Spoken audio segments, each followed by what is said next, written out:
Joe Valachi, hitman for the mob. And the first man to break Omerta, the Mafia's code of silence. Valachi was the first to give the world the phrase, La Cosa Nostra. Valachi was the first to reveal the names of the bosses and their soldiers. He explained the Mafia's structure, their rituals and secrets. It was the first time anyone could pull back the curtain or paint the canvas of what it was like. Valachi was the first to expose their bloody history of killings and executions. And knew where the bodies were. You lived by the gun and by the knife, and you died by the gun and by the knife. Valachi was the first to blow the lid on a secret empire worth $40 billion a year. And his revelations would change the nature of the battle between the FBI and the Mafia forever.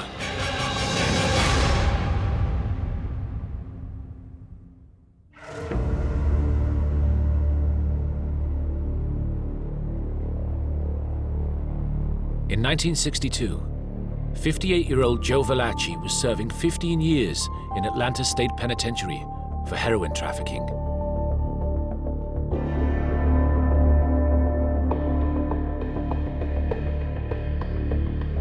And inside with him was his Mafia boss of 30 years, Don Vito Genovese, head of one of the most powerful crime families in America. Joe went back a long time with Vito. He was in one of Vito's crews, so they knew each other very well, and he always thought he was in Vito's good graces. But Vito was a homicidal maniac. One day, Vito Genovese arranged for Valachi to be his cellmate. Genovese could do this because he controlled the prison wings with fear and intimidation.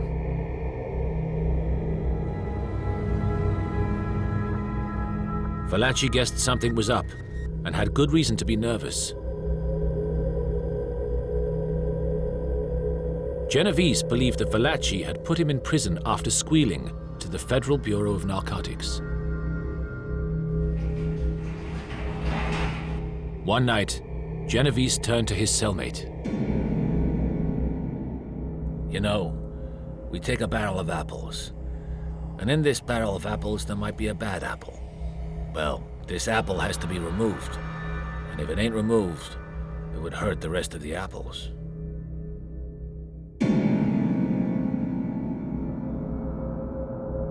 Then, Genovese walked over to Valachi and kissed him on the cheek. It was the Mafia's kiss of death.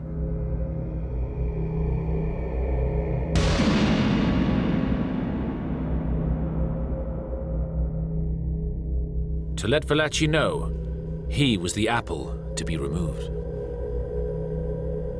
Joe Valachi knew what this meant. It meant he was now going to be killed. One way or the other, Vito was out to get him.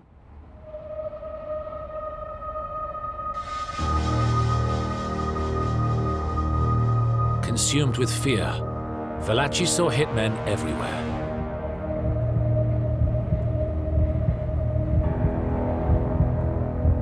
On the morning of June the 22nd, 1962, he was out in the yard when he saw 3 prisoners coming towards him.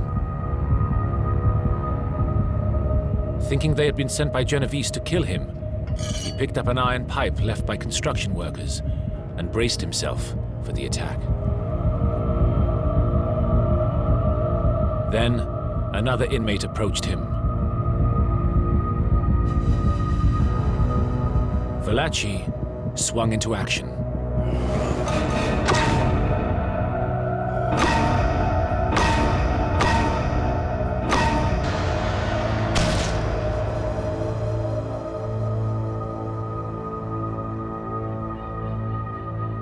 Valachi's victim was John Joseph Saup, a small-time crook with no Mafia connections. Valachi had killed the wrong man.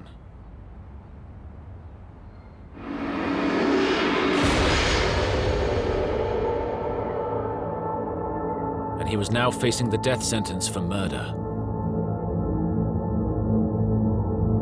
Here he is, he's trapped, there's no way out for him. So he sends word to the federal authority that he's willing to sing, come a canary. To save his skin, Valachi got word to the US Justice Department that he was willing to talk about the Mafia.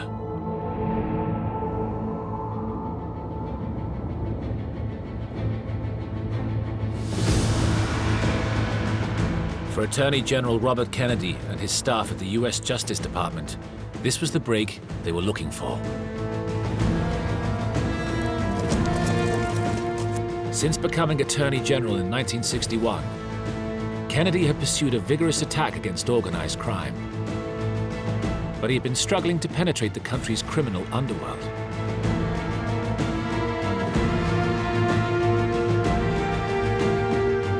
Now, for the first time in the history of the Mafia, an insider was willing to talk.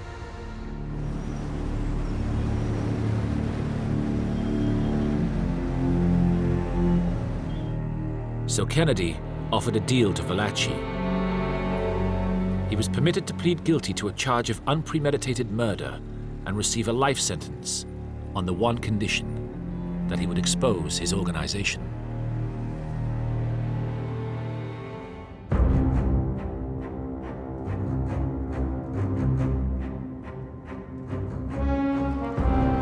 On July the 17th, 1962, Valachi was secretly taken out of Atlanta prison and flown to Westchester County Jail, just outside New York.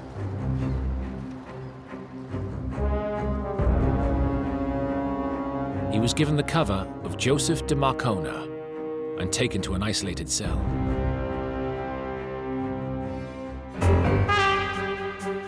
FBI agent James P. Flynn was sent to interrogate Valachi and find out what he knew.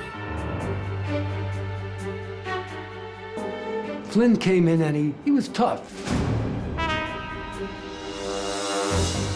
He told Valachi, listen, either you tell us what we want to know, or you're no value to us and there's no deal involved.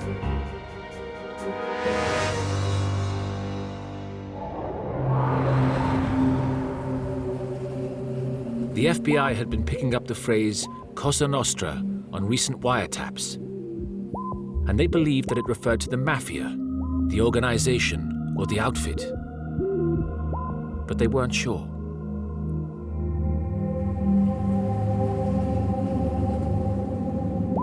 To get Valachi to loosen his tongue, he played a trick on him. Flynn bluffed Valachi. He said, what, we know all about Cosa Nostra. Thinking the FBI had a deeper knowledge of the Mafia than they actually did, Valachi began to talk. And he, for the first time, revealed what it really meant.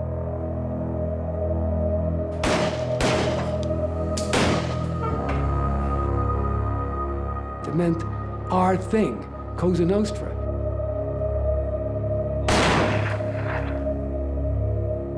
And he told Flynn, we never call ourselves Mafia.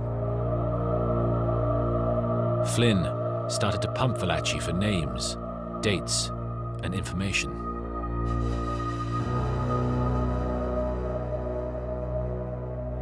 The FBI only knew the tip of the Mafia iceberg. They really had never really penetrated the organization. Now, the floodgates opened. What Valachi gave them for the first time, knowing he had to produce, otherwise he was going to stay in prison for the rest of his life, he had to produce an inside story, really pull the curtain back, paint the canvas of what it was like to be a Mafia soldier in the trenches. So for the first time, he started spilling the beans.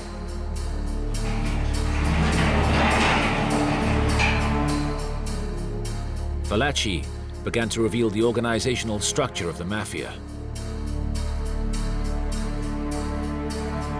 Based on his information, Flynn drew up charts to illustrate how the Cosa Nostra is divided into family units. Each with a boss, an underboss, and lieutenants and soldiers beneath them.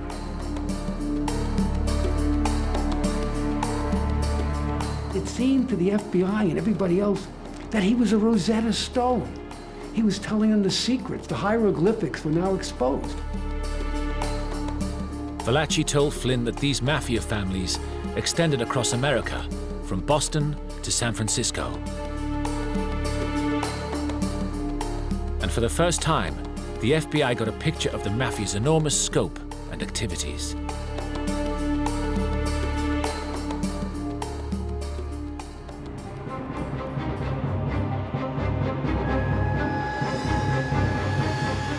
For the next 3 months, from the end of September 1962, Flynn interrogated Valachi for 4 days a week.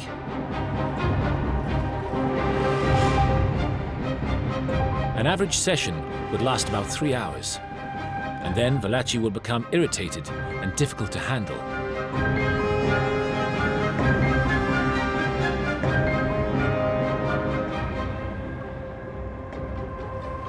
Flynn realized that Valachi's main fear was that he could never escape Vito Genovese. Scarcely a day went by without some reference to his former boss. At times, Valachi would lose courage altogether, thinking he was going to die. What good is it that I'm telling you? Nobody will listen. Nobody will believe. You know what I mean? This Cosa Nostra, it's like a second government. It's too big. I'm a dead man already, and I know it.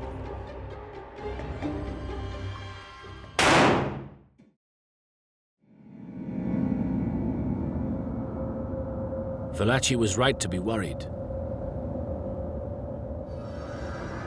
According to FBI sources, members of the Genovese crime family were looking for Valachi.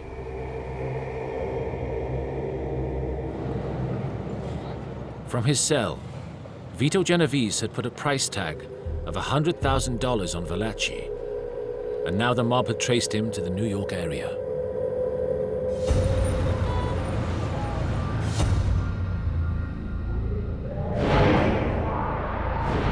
The FBI, fearful that the Mafia would get to their prize witness, moved Valachi again, this time to the high-security army base at Fort Monmouth in New Jersey.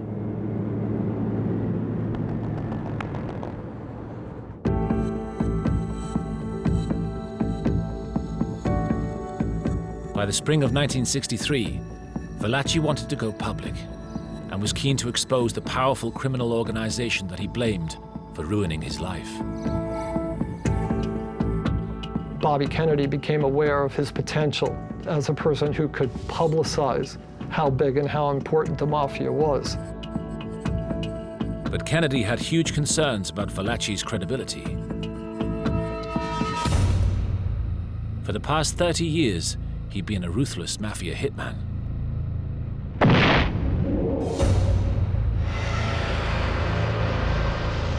According to the Justice Department, he had at least 33 murders under his belt, and was also now singing for his life. How could anyone be sure that Valachi was telling the truth?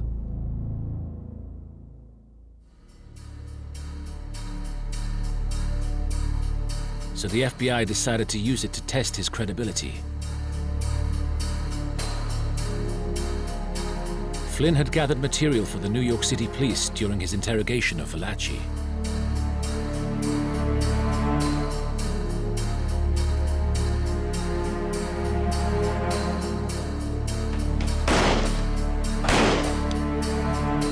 The police department had struggled with 30 years of unsolved murder cases, dating back to the Mafia gang wars and the subsequent Cosa Nostra power struggle.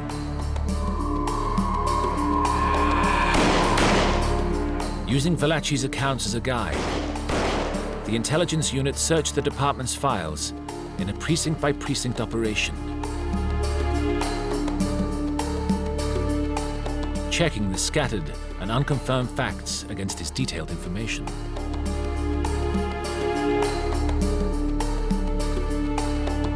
They found that Valachi's version of the gang slayings and killings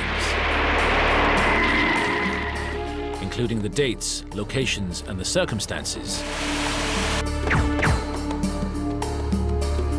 could all be verified.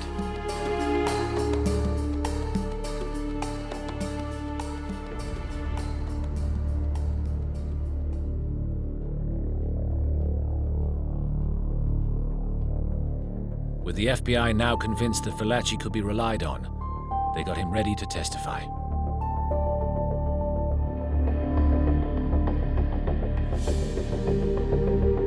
In September 1963, Valachi was flown to Washington to face an investigating Senate committee on organized crime across America.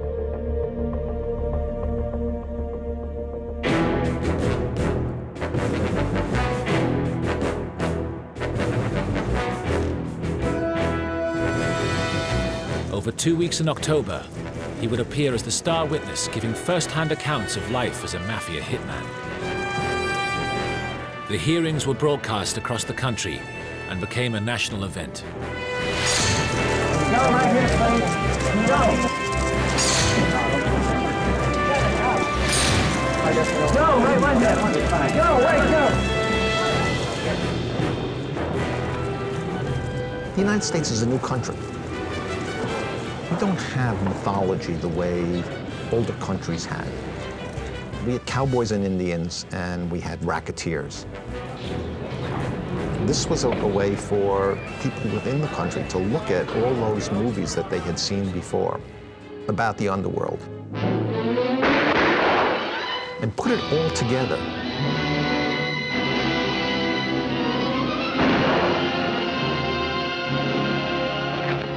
I think the public was fascinated by it. The nation's underworld gets the unwelcome spotlight of publicity as the Senate's Investigation Subcommittee begins new hearings on crime. Arkansas Senator McClelland is at the helm. Attorney General Robert Kennedy paints a grim picture of the rise of lawlessness under the Cosa Nostra, or Mafia. This he describes as the government of organized gambling, narcotics peddling, extortion, racketeering, and controlling of certain trade unions. He says the income runs into billions.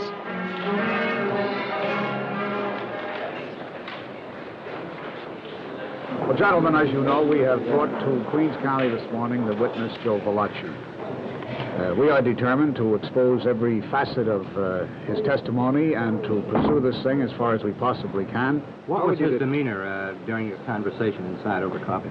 Apparently, he's a willing witness, and he's anxious to get these things off his chest, and we had no difficulty with him at all. Did he seem worried at all?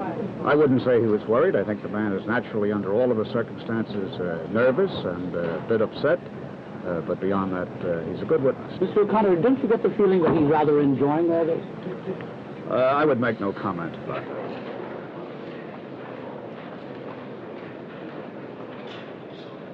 As the hearings got underway, Valachi was asked why he had murdered another inmate in Atlanta prison. Why did you decide to kill him at that time, at that spot? Because he's the guy I spotted at that time. In other words, I felt that was my last day, in plain English, Senator.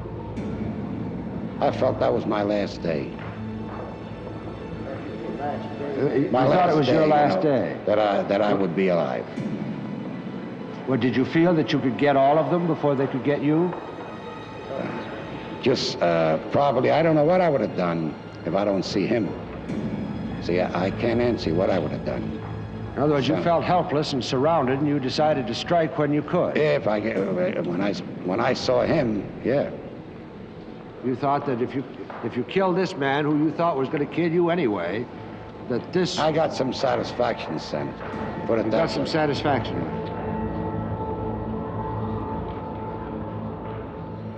Despite all the razzmatazz surrounding this public event, Valachi's testimony was a stark reminder that he was a cold-blooded killer.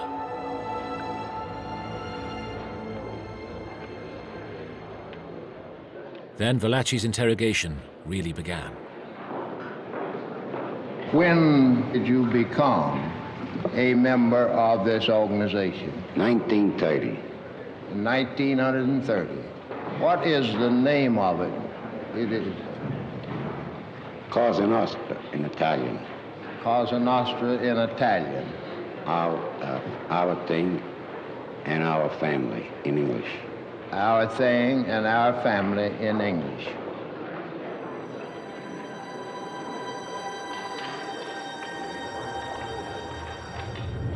Valachi then revealed how he came to join the Mafia.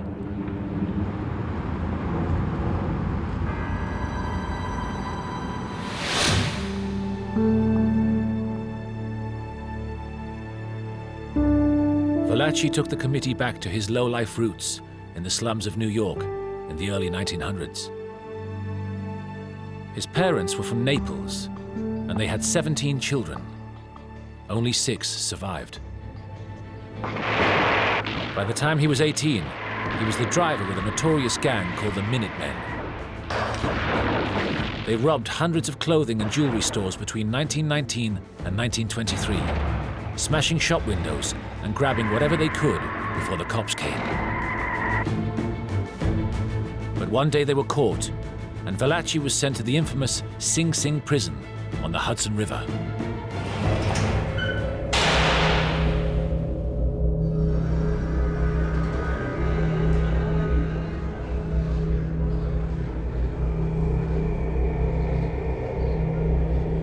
In Sing Sing, the 21-year-old Valachi made friends with a gangster named Alessandro Volero. It was then that Valachi first learned about a secret organization that he would soon know as La Cosa Nostra.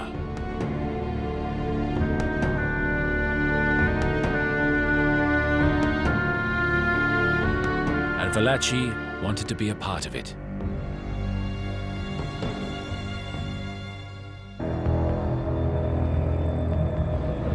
Now, we talk about myself now. I'm a chauffeur, which I've been known through the years, that I was a good driver. In fact, other mobs used to try and borrow me, which I never wanted to go. Valachi explained to the Senate committee how he became a driver for one of New York's top mafia gangs, led by Sicilian-born Salvatore Maranzano.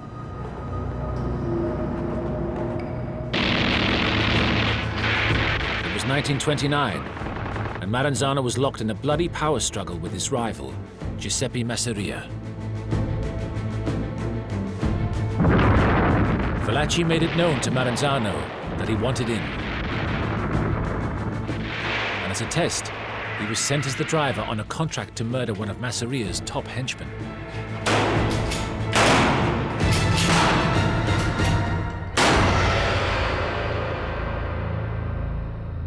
After the hit, Valachi got the call. He was going to be a made man, or a soldier in the Mafia.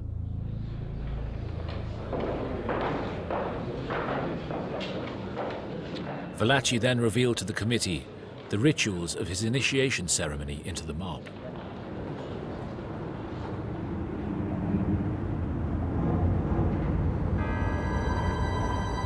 Valachi described how he was driven to a country house about 90 miles from New York. Valachi said he was asked to join 30 other members around a table. His boss, Don Salvatore Maranzano, was going to conduct the initiation. He told him how you got inducted, omerta, the whole code. That once you became a member, you could never leave. How you had to either become an earner or be a hitman, kill somebody before you could even be qualified to be an inductee.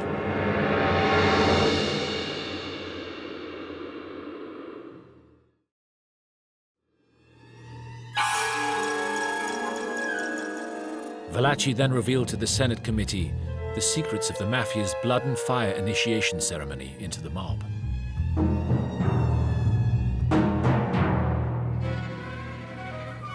Well, he had the knife and the gun on the table. He went on to explain that you live by the gun and by the knife, and you die by the gun and by the knife. Did you have a full understanding of what that meant at the time? Yes, I did. It meant that you was what? Well, expect to die by the gun and by the In knife. other words, when you took that oath, you expected someday to die either by the gun or by the knife. Right, That's what you were dedicating yourself to. right. Valachi went on to explain that he was told to make a cup with his hands. Paper was placed inside and set alight.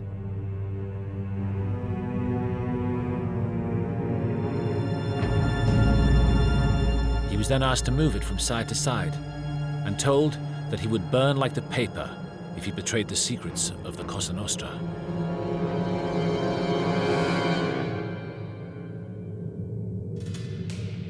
Valachi was then introduced to his gomba, his godfather, Joe Bonanno, who would be his guide and mentor. Bonanno asked Valachi for his trigger finger.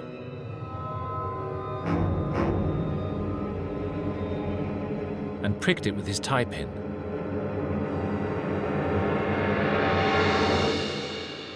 He then pricked his own and placed it against Valachi's. Maranzano then announced that they are all family now. All right, then what happened? Then they all shake hands. Everybody gets up and shake hands. They say a few more words together, which I can't recall. They also said in Sicilian. But did you know what they meant? Well, actually, I never asked what it meant. I never did ask what it meant, but it meant like sort of in the style of an organization or, you know, in that style, but you don't bother. I didn't bother. I never did bother. You never did what? I never bothered to find out what it meant, but I had an idea what it meant. Well, you had an idea. What was your idea? All tied up. Oh, we're all tied up. We're all together. All together. All together. Right.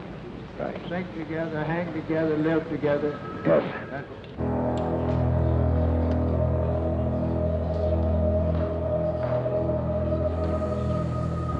Valachi's revelations explained why this secret organization had managed to remain hidden for so long.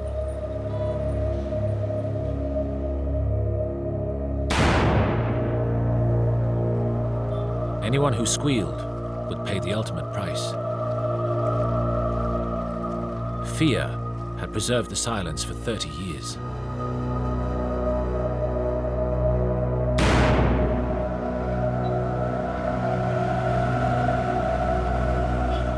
Now, Valachi had broken that silence forever. Senator, can I say something, Senator? Yes. As to what I'm telling you now, I need to go no further to say nothing else. This is what I'm telling you, what I'm exposing to you and the press and everybody. This is my doom. This is the promise I'm breaking. That even if I talk, I should never talk about this, and I'm doing so. The mob, of course, was horrified. And, you know, in the past, they had been able to reach people in prison and kill them. And they thought somehow if they offered enough money, somebody would be willing to try to bump them off. With Genovese's contract of $100,000 hanging over Valachi's head, there were now real fears of a direct attack on the Senate hearings. What can you tell us about this threat, Jim? Well, over the weekend, we received information from the FBI that their information was to the effect that the bomb would be placed in the room this morning, and also that there might be one or several persons here with guns who would attempt to assassinate the witness. And what precautions have you taken? I don't think we ought to talk about it. How about Mr. Valachi? Did you tell him about it? No, we didn't. Well, there was supposedly a report that somebody was going to try to shoot you or put a bomb in here or something. Where'd they get that? What do you think about the Yankees and the Dodgers the other day? I don't know anything about it. How do you feel about it? I might feel, I'm in the same position from the beginning. I'm hot from the beginning. You understand what I mean? Don't make any difference.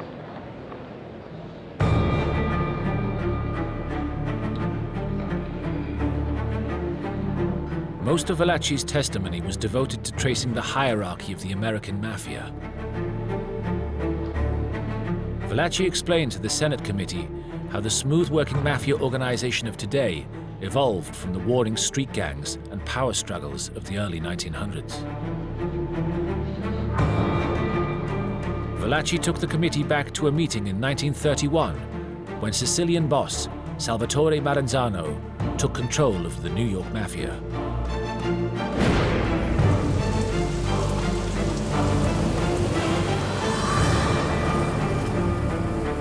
Valachi told how Maranzano laid out his grand plan to an audience of 400 mobsters. That the gangs of New York would now be organized into 5 families to control the boroughs of the Bronx, Brooklyn, Manhattan, Queens, and Staten Island. Valachi told how Maranzano had declared himself the absolute ruler. He would be the boss of all bosses, and if anyone disagreed, they would be killed.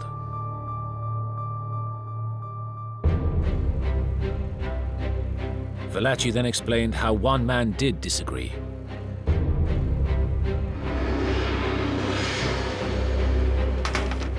And he revealed how Charles Lucky Luciano had Maranzano executed.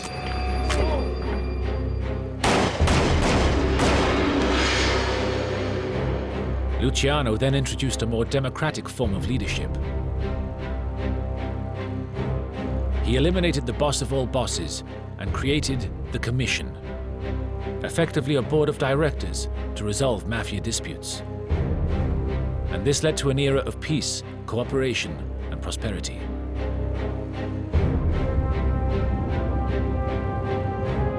Valachi then named the present leaders of the 5 New York families.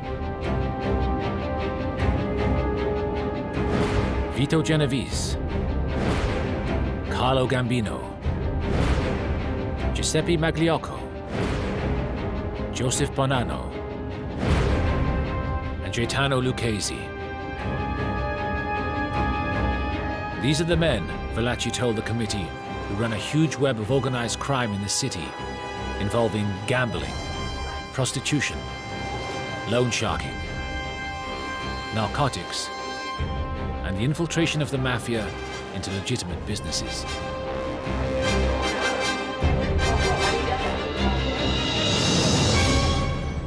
And about how many soldiers would usually be under a boss? Well, Vito Genovese has about 450. 450? In and around that. Yeah. 450? About 450. Could be even 500. Valachi then revealed the names of over 130 members of the Genovese crime family and identified members of all the other New York families, claiming to know 289 mafiosi. All was laid out for the committee on 5 huge family charts.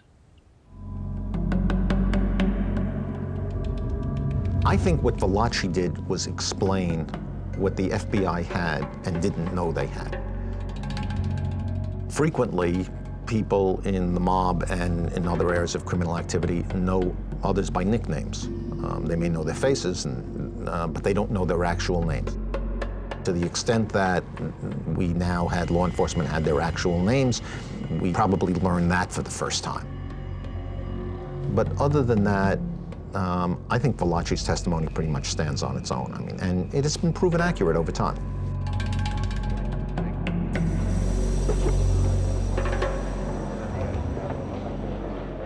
Those that you have been able to identify in the 5 families, you have marked with stars up on these charts. Yes.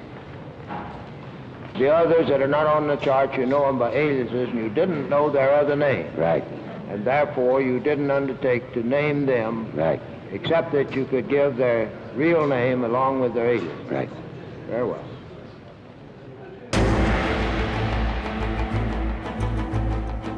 He was the one who exposed it all. The families, the names of the people, the levels of authority, starting with the capo di tutti capi down to the soldiers.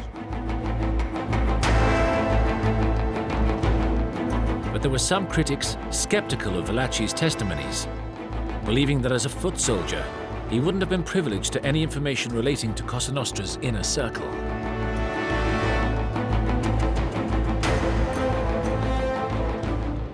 think it is a mistake to think of a soldier as being a low-level figure.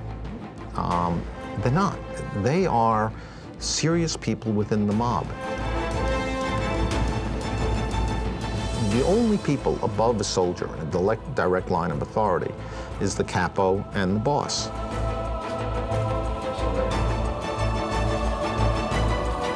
So the soldier is a person high up in the mob by the very nature of being admitted to the mob. They are given mob secrets. They are told about what has occurred. They need to know who other people are within the mob because they're free to cross anybody who's outside the mob, but no one who's in the mob. And so they tend to know a great deal.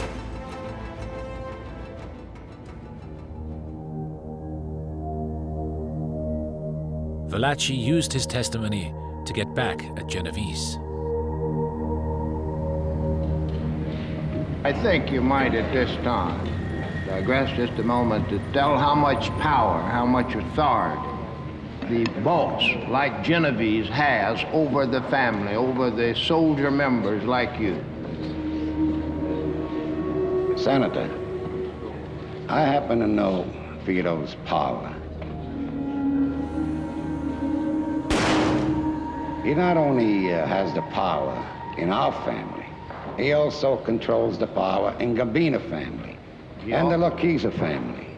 In other words, his word becomes law. That makes it legal. Right. Can he and does he pass out death sentences? Well, he passes them out, then they tell you, well, he was a rat, he was this. They tell you anything they want to tell you. He passes them out. Right. You know that of your own knowledge. That is for sure.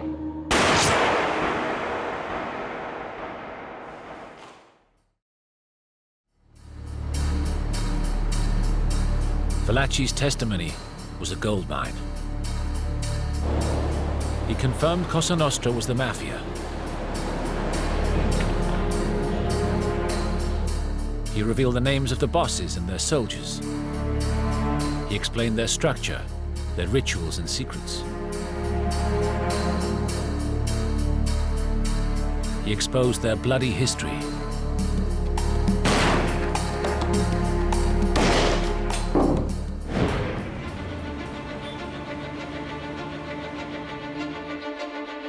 Above all, Valachi's testimony gave the FBI the targets and led to a change in priorities.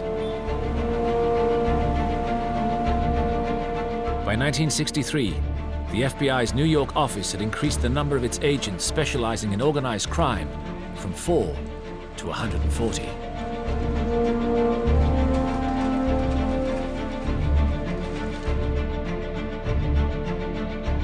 The following year, the FBI used hidden microphones to record Teamsters union boss Jimmy Hoffa in a series of exchanges with the Detroit Mafia. He was jailed for 8 years. For the FBI, electronic surveillance was the future for cracking down on organized crime.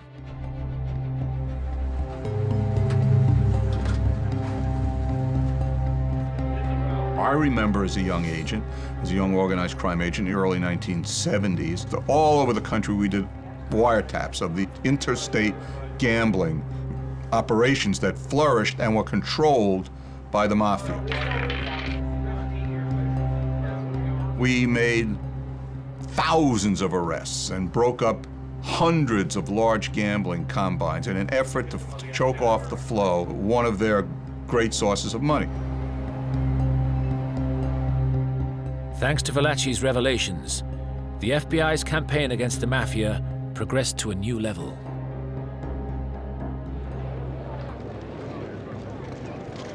Critically, for Attorney General Robert Kennedy, it was just the beginning. The disclosures of Joseph Valachi and of others with knowledge of criminal operations in various parts of the country have helped to give us unprecedented understanding of how these operations work. Valachi was the first really important cog in bringing down and destroying, or at least wounding, the Mafia in America. Without him, it might have taken another 15, 20 years, because there were no defectors. Even though he was low-ranking, he still knew enough to sensationalize his story and to get the public really alerted and warned about the threat of the Mafia.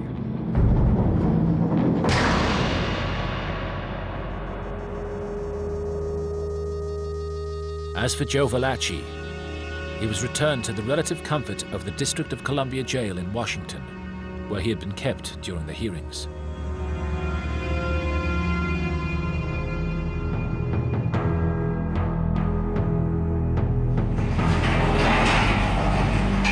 Robert Kennedy, ever shrewd, believed Valachi had a lot more to offer.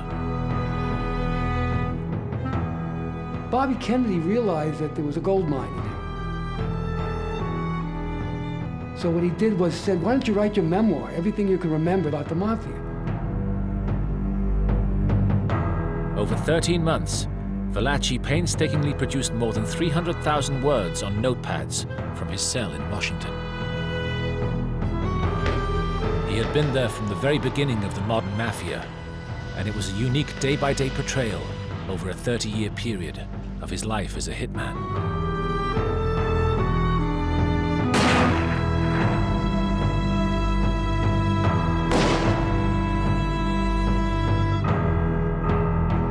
But for someone who had very little schooling, Valachi's memoir was no literary masterpiece.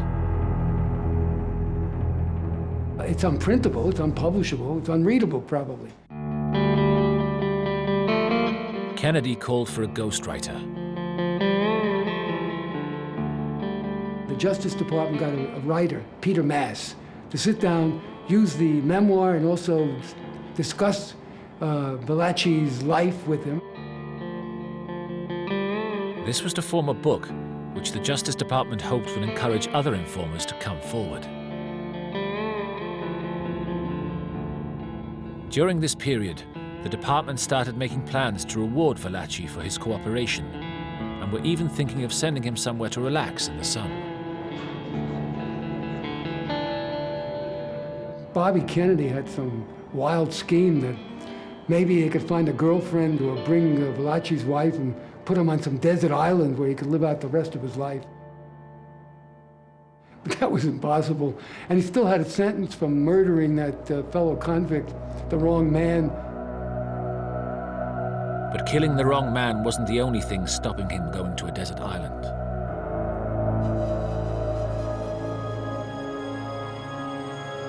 The Italian-American newspaper, Il Progresso, had got hold of Valachi's manuscript and was outraged.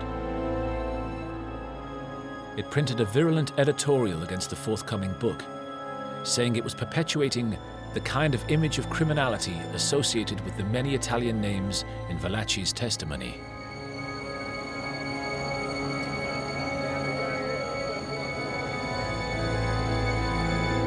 This snowballed into a massive surge from pressure groups proclaiming it would slur all Italian Americans. Their campaign was successful. The White House stepped in and halted its publication. Overnight, everything changed for Valachi. He was told the whole thing was off and was hauled out of his Washington comfort zone and transported back into the harsh federal prison system.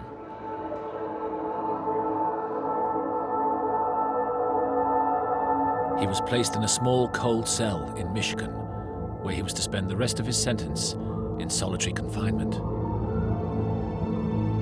Valachi despaired.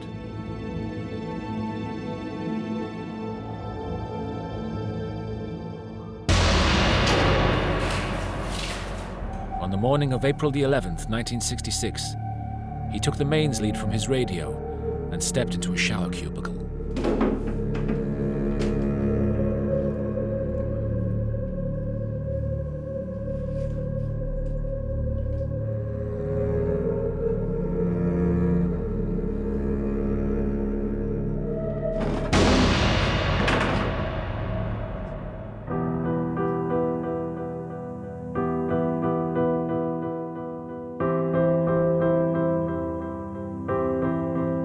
The showerhead was unable to hold Valachi's weight, and he was found collapsed and barely alive on the floor by a guard soon afterwards.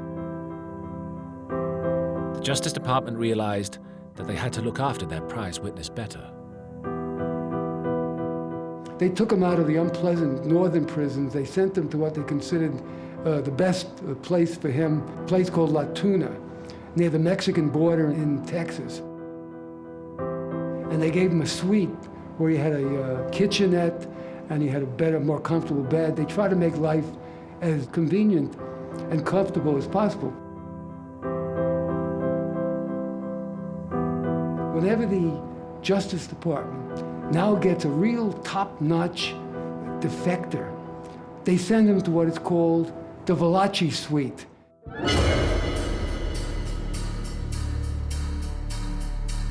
In 1968, and 5 years after he had given away the Mafia's secrets to the world, Valachi finally got to read the book based on his life. It was called The Valachi Papers, and it became a bestseller. Valachi never received a penny from it. The book was turned into a feature film in 1972. Valachi was played by Charles Bronson.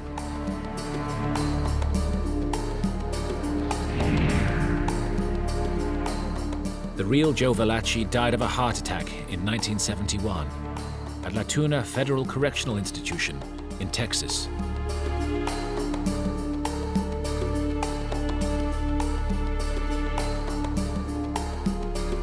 He outlived his Mafia boss, Vito Genovese, by 2 years.